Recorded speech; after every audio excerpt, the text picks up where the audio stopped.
तो geometrical interpretation of complex numbers करते हैं।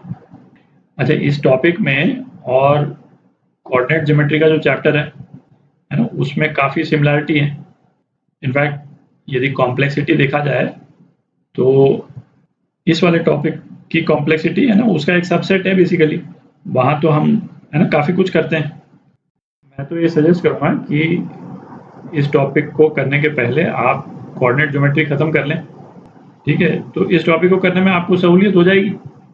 आप चाहें तो कॉम्प्लेक्स नंबर्स के जो बाकी के जो टॉपिक्स हैं जिसमें कोऑर्डिनेट ज्योमेट्री की ज़रूरत नहीं है, जैसे आपका क्यूब रूट ऑफ यूनिटी अभी करेंगे, nth रूट ऑफ यूनिटी करेंगे, तो उन टॉपिक्स में कोऑर्डिनेट ज्योमेट्री की ज़रूरत नहीं है, तो उनको आप कंप्लीट कर लें, जेई के प्रॉब्लम्स कंप्लीट कर लें, है ना? वो तो कर ही सकते हैं, बट इस वाले टॉपिक को आप कोऑर्डिनेट ज्योमेट्री चाहे तो ख़त्म करने के बाद में करें, ठीक है? तो शुरू करते हैं। इस टॉपिक में जो बेसिक पॉइंट अपन यूज़ करेंगे वो क्या है? डिस्टेंस बिटवीन टू पॉइंट्स, है ना? ये कॉम्प्लेक्स पॉइंट्स की बात कर रहे हैं अपन। z1 z2 के बीच में यदि हमको डिस्टेंस पता करना है कॉम्प्लेक्स प्लेन में, तो वो क्या है? मॉड z1 माइनस z2 के बराबर, ठीक है? तो यदि सपोज z1 को हम लिख देते हैं x1 प्लस i y1 और z2 को लिख देते हैं x2 प्लस i y2, ठीक है? यहाँ पे सपोज ये हमने z1 बना लिया, x1 y1, और सपोज इसको ये z2 है x2 y2, ठीक है? तो ये क्या दिया हुआ है? डिस्टेंस बिटवीन टू पॉइंट जो है वो mod z1 minus mod z2 होगा, ठीक है? और z1 माइनस z2 ये क्या हो जाएगा? x1 minus x2 plus i y1 minus y2 हो जाएगा, ठीक है? और इसका मॉड जो है वो क्या हो जाएगा? x1 minus x2 whole square plus y1 minus y2 whole square का अंडर रूट।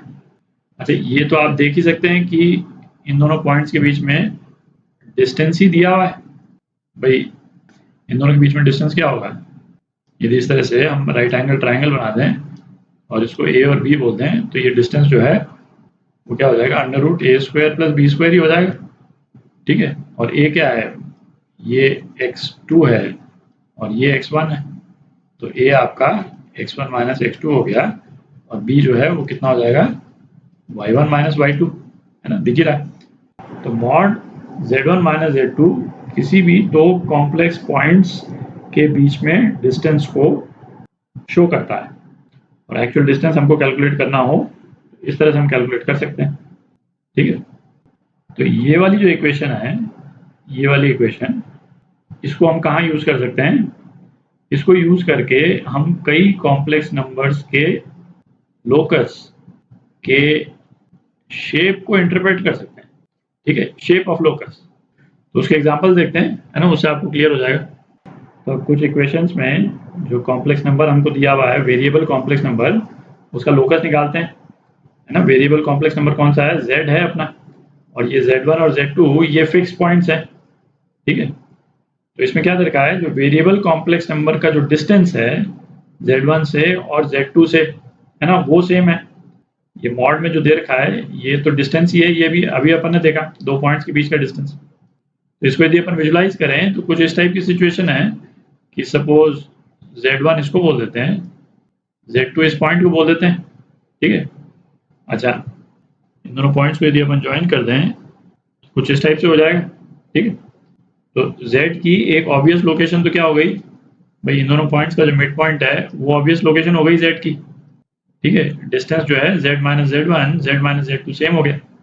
अच्छा, और कौन से पॉइंट्स होंगे, है ना, जहाँ पे z की दोनों पॉइंट से z1 और z2 से डिस्टेंस जो है सेम होगा, है ना? ये हम विजुलाइज कर ही सकते हैं। भाई जो परपेंडिकुलर बाइसेक्टर होगा इन दोनों पॉइंट के बीच का, ये परपेंडिकुलर बाइसेक्टर, है ना, ये 90 डिग्री। तो इस परपेंडिकुलर बाइसेक्टर पे जितने पॉइंट्स हैं उनका डिस्टेंस जो है वो z1 और z2 से सेम होगा, है ना? ये तो अपन विजुलाइज कर सकते हैं, ठीक है? तो ये जो इक्वेशन है ये क्या शो कर रही है? ये इक्वेशन है एक स्ट्रेट लाइन की इक्वेशन है, स्ट्रेट लाइन की इक्वेशन है, और वो स्ट्रेट लाइन की इक्वेशन भी क्या है? Perpendicular bisector. परपेंडिकुलर बाइसेक्टर, इन दोनों पॉइंट्स को ज्वाइन करने वाली लाइन का परपेंडिकुलर बाइसेक्टर, ठीक है? अब इसकी आप चाहे तो इक्वेशन भी निकाल सकते हैं, ठीक है? मैं इसको सीधा ही ले लेता हूँ, है ना। ये बेसिकली क्या हो जाएगा, x minus x one whole square plus y minus y one whole square, और ये कितना x माइनस सॉरी x है, ये x1 नहीं है, minus x2 plus whole square minus y two whole square. तो इसको यदि आप रीअरेंज कर लेंगे तो क्या आ जाएगा अपने पास में, 2x1 minus 2x2 x plus 2y1 minus 2y2, है ना। ये x1 x2 y1 y2 ये तो फिक्स पॉइंट्स हैं, ठीक है, मतलब फिक्स नंबर्स हैं बेसिकली, और y plus x2 square plus y2 square minus x1 square minus y1 square is equal to 0, है ना। ये तो कांस्टेंट टर्म ही है, और ये आप देख सकते हैं ये स्ट्रेट लाइन की इक्वेशन है, कोऑर्डिनेट ज्योमेट्री में अपन कर ही चुके हैं। तो और ये स्ट्रेट लाइन की इक्वेशन कौन सी है, जो परपेंडिकुलर बाइसेक्टर, ठीक है। एक और एग्जांपल देखते हैं, ये वाली इक्वेशन देखते हैं, इसको इंटरप्रेट करते हैं। क्या दे रखा है ना, दो पॉइंट z1 z2, एक तो पहले तो इसको बना लेते हैं, ये पॉइंट z1 और ये पॉइंट z2, ठीक है।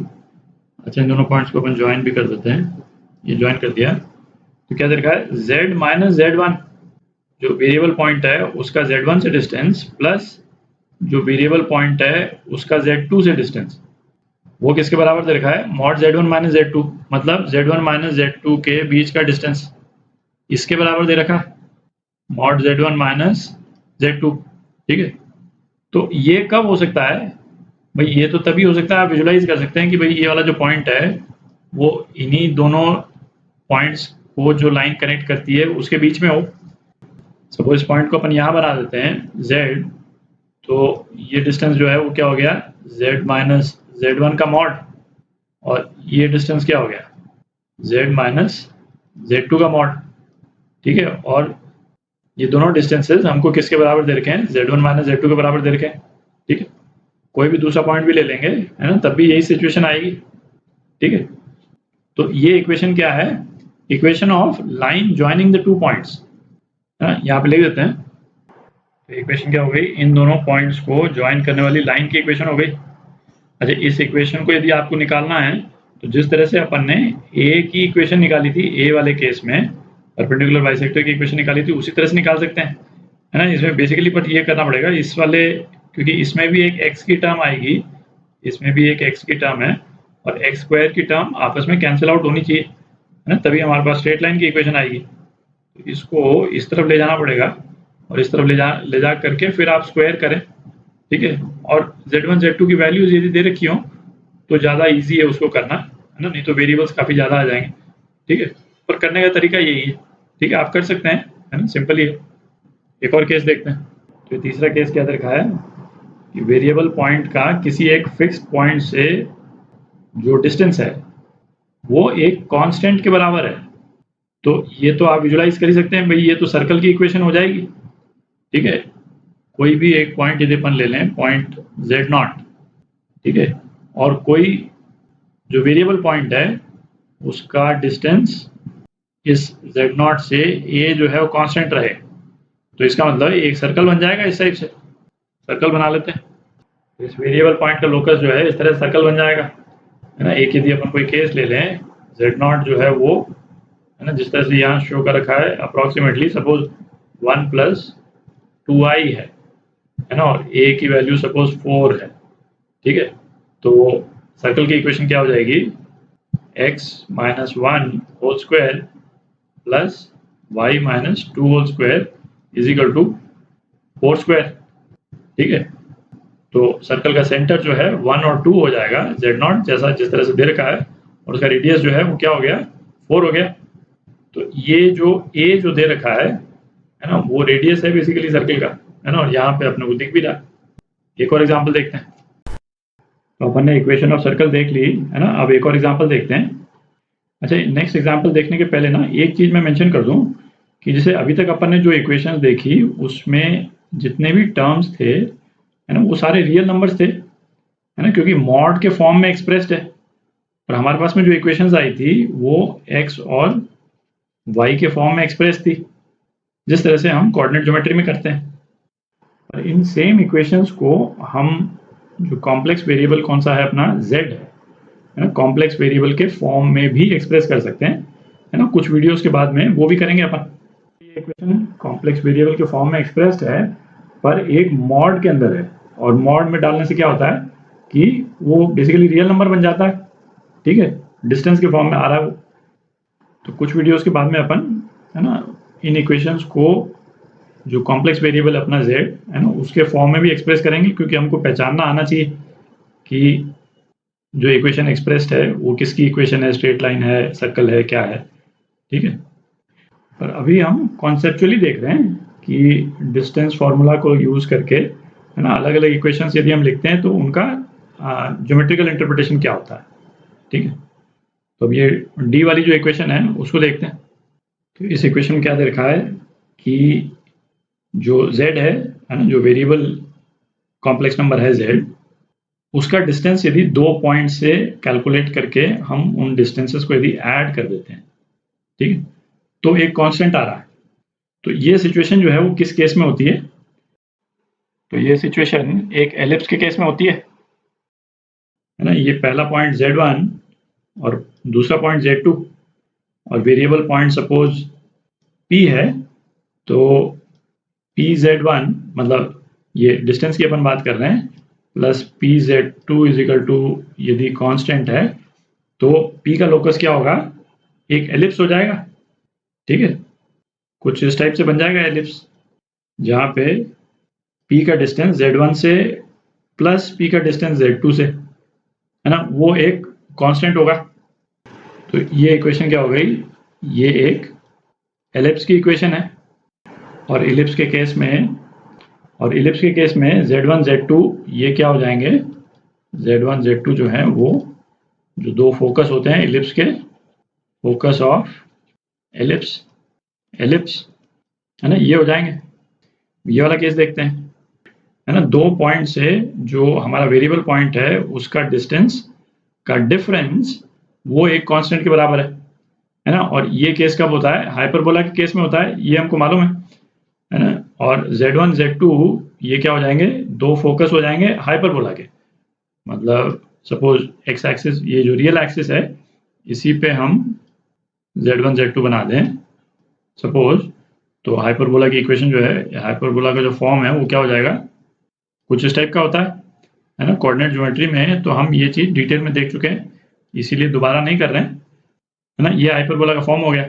और जो वेरिएबल पॉइंट है p, तो pz2 और ये हो गया pz1 माइनस pz2, ये क्या कांस्टेंट होता है हाइपरबोला के केस में, ठीक है। तो मॉड के टर्म्स में यदि इक्वेशन जो है वो इस तरह से एक्सप्रेस्ड है, तो देख के ही हम पहचान सकते हैं कि ये एक हाइपरबोला की इक्वेशन है, ठीक है। z1 z2 दो फोकस हो गए हाइपरबोला के इस केस में। अच्छा, ये वाला केस देखते हैं। हमको किसी कॉम्प्लेक्स नंबर का आर्ग्यूमेंट जो है वो फिक्स है ना, is equal to theta not दे रखा है, और थीटा नॉट है ना कांस्टेंट है। तो सपोज आपका थीटा नॉट जो है वो क्या है, π/6।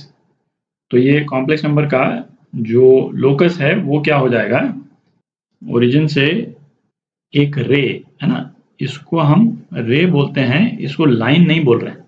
और उसका कारण क्या है अभी देख लेंगे अपन, है ना। ओरिजिन से एक रे इस तरह से, जिसका आर्ग्यूमेंट जो है वो π/6 है, ठीक है। इसको लाइन इसलिए नहीं बोल रहे हैं क्योंकि लाइन तो दोनों तरफ इन्फिनिटी तक एक्सटेंड होती है ना। यदि लाइन होती तो इस तरह से एक्सटेंड हो जाता, ठीक है।